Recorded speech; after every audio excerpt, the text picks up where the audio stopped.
Thank you, JJ. Metea Valley graduates, administration, school board members, families, and other invited guests, like many of you sitting here today, I am a 13-year member of this inimitable school district, and it is the greatest gift to speak to all of you. I would like to thank the selection committee and our administration for this opportunity, as well as my sister for always pushing me to be my best.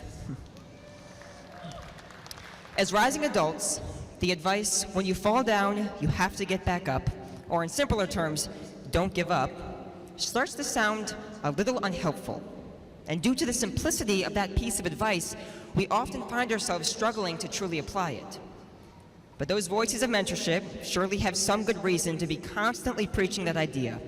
So I'd like to use my time today to expand upon that thought in hopes to make it beneficial for the rest of us. The success that we find is rarely proportional to the work that we put forth. Like many of you, I've had the privilege of participating in quite a few after-school activities at Metea, some requiring massive amounts of effort where the payout was difficult to spot, and others consisting of a 5-minute meeting every fourth Tuesday where I clearly learned a new lesson each time.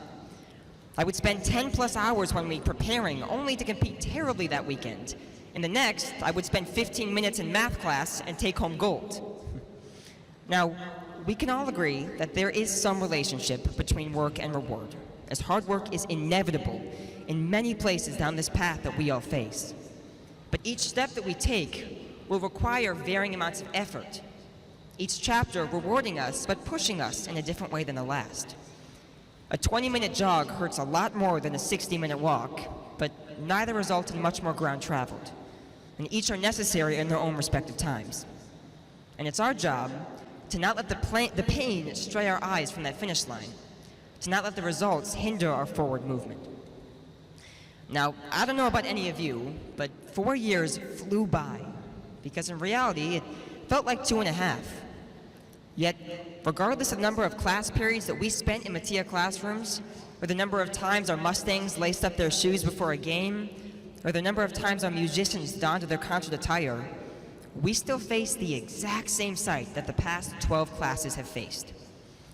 And that scary realization actually beautifully represents this life lesson that I've learned. As we all work to get here in vastly different ways, but we're rewarded the exact same sight.